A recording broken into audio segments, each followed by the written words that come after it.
Students, this is Pooja. Welcome to our class. तो आज हम करने वाले हैं एक्सरसाइज 1.5 क्वेश्चन नंबर 1 से स्टार्ट। सो देखते हैं statement. Classify the following numbers as rational और इरैशनल। हमें बताना है कि हमें जो स्टेटमेंट्स दी हैं उसमें जो नंबर्स हैं वो रैशनल होंगे या इरैशनल होंगे। ओके, सो फर्स्ट पार्ट क्या दिया है, 2 माइनस रूट 5। अब हमें यहाँ पर एक नंबर तो रैशनल दे दिया और एक नंबर दे दिया इरैशनल, और हमें बताना है कि रैशनल में से अगर आप इरैशनल को माइनस करोगे तो आंसर क्या होगा, रैशनल होगा या इरैशनल होगा। करके देख लेते हैं।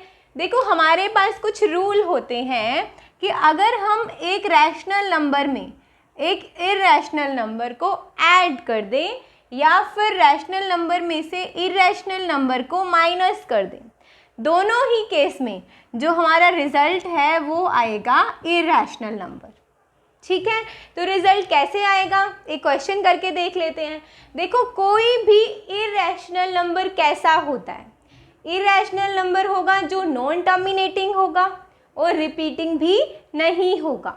तो कोई भी इरैशनल नंबर ऐसा होगा 1.01, 001, 0001, है ना। ये हम पढ़ चुके हैं कि इरैशनल नंबर इस तरीके का होता है जो नॉन टर्मिनेटिंग होगा और रिपीटिंग भी नहीं होगा। अब इस इरैशनल नंबर में अगर मैं एक रैशनल नंबर को ऐड कर दूं, कोई भी रैशनल नंबर ऐड कर दो, मान लो मैंने 1 को ऐड कर दिया, है ना, और 1 को मैं 1.00 भी लिख सकती हूँ। इस तरीके से मैं 1 को लिख देती हूँ। ठीक है, तो ये क्या होगा, जब हम इन दोनों को ऐड करेंगे तो आंसर क्या आएगा, आंसर हमारा 2.01001 इस तरीके से आएगा, है ना। तो ये नंबर कौन सा है, ये नंबर तो अभी भी नॉन टर्मिनेटिंग है और रिपीटिंग भी नहीं हो रहा। तो रिजल्ट क्या निकला कि एक इरैशनल नंबर में जब हमने एक रैशनल नंबर को ऐड किया तो आंसर हमारा क्या आएगा, इरैशनल नंबर। ठीक है, इसी तरीके से आप चाहे रैशनल नंबर यहाँ पर पहले लिखा हुआ है या फिर इरैशनल को पहले लिख दो, रैशनल को बाद में, तब भी रिजल्ट आपका इरैशनल नंबर ही आएगा। अब मैं डिफरेंस के लिए देख लेती हूँ। देखो, अगर मैं इसको माइनस कर दूँ, प्लस की बजाय अब हमने इसको सबट्रैक्ट कर दिया, तब क्या होगा, तब आप जब इसमें से इसको माइनस करोगे तो डेसिमल के बाद तो यही रहेगा, 0 माइनस होंगी, है ना, और 1 में से 1 माइनस होकर के क्या आ जाएगा, 0। और अभी भी ये नंबर एक इरैशनल नंबर ही है क्योंकि ये नॉन टर्मिनेटिंग है और रिपीटिंग भी नहीं हो रहा। तो मतलब हमारा रूल क्या बना कि जब हमने रैशनल में से इरैशनल को माइनस किया या इरैशनल में से रैशनल को माइनस किया, यहाँ इरैशनल में से रैशनल को माइनस किया तो आंसर आपका प्लस में आ गया। अगर रैशनल में से इरैशनल को माइनस करते तो आंसर आपका माइनस में आ जाता, लेकिन आंसर आपका इरैशनल नंबर ही आएगा।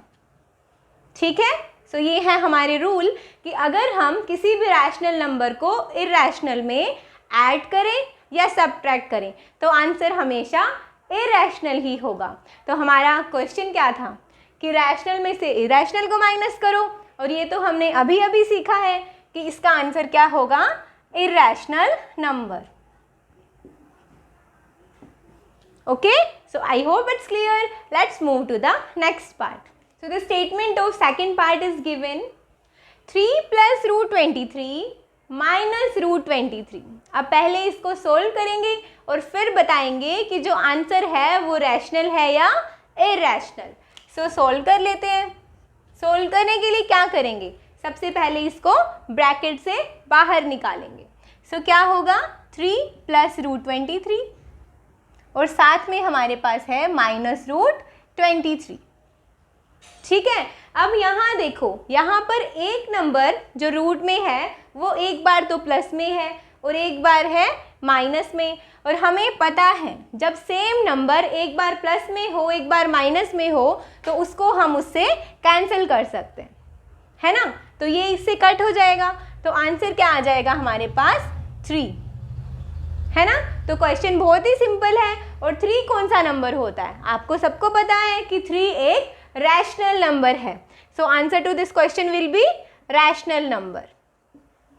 Okay, so I hope this is clear. Let's move to the third part. So third part में क्या दिया है, 2√7 अपॉन 7√7, मतलब एक इरेशनल नंबर को इरेशनल नंबर से ही डिवाइड करना है। तो आंसर क्या आएगा, पहले सोल्व कर लेते हैं। देखो 2√7, 2√7, ठीक है, और अपॉन है 7√7। और हमें पता है जब सेम नंबर न्यूमरेटर में हो और सेम नंबर डिनोमिनेटर में हो तो हम उसको कट कर सकते हैं। तो मतलब यहाँ पर आप क्या कर दोगे, कैंसिल √7, √7 को आप कट कर सकते हो, इस √7 को इस √7 से हम कट कर देंगे क्योंकि ये मल्टीप्लाई में है और ये डिवाइड में। तो बचा क्या, 2/7, और ये तो किसकी फॉर्म है, P/Q की फॉर्म, जहाँ Q 0 नहीं है। तो ये कौन सा नंबर हो गया, rational number. Okay, so I hope this is clear. Let's move to the next part. So the statement of fourth part is given 1/√2, और इसके लिए तो हमारे पास रूल है, क्या है, देखो एक नंबर रैशनल दिया हुआ है, जो न्यूमरेटर है वो है रैशनल और जो डिनोमिनेटर है वो क्या है, इरेशनल नंबर। तो जब हम रैशनल नंबर को इरेशनल नंबर से डिवाइड करेंगे तो हमारा रूल क्या कहता है कि आंसर हमेशा इरेशनल नंबर ही आएगा। रैशनल अपॉन इरेशनल, आंसर क्या आएगा, इरेशनल नंबर। तो यहाँ पर 1 क्या है, रैशनल नंबर, और √2 क्या है, इरेशनल नंबर। तो रैशनल को जब आप इरेशनल से डिवाइड करोगे तो आपका आंसर क्या होगा, irrational number. Okay, so this is done. Let's move to the next part. So fifth part में क्या दिया है, 2π, 2 को पाई से मल्टीप्लाई करके दिया हुआ है। अब देखो जब हम 2 को पाई से मल्टीप्लाई करेंगे तो आंसर क्या आएगा, रैशनल आएगा या इरेशनल आएगा, चेक कर लेते हैं।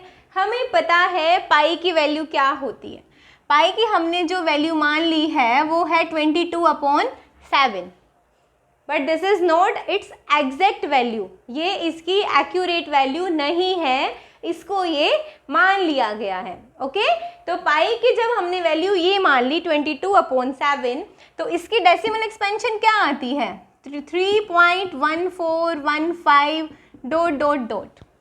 है ना। और ये तो कौन सा नंबर है, इरेशनल नंबर, जो रिपीट भी नहीं हो रहा और नॉन टर्मिनेटिंग भी है। तो पाई की जो वैल्यू होती है वो होती है नॉन टर्मिनेटिंग और रिपीटिंग भी नहीं है। तो ये क्या हो गया, इरेशनल नंबर।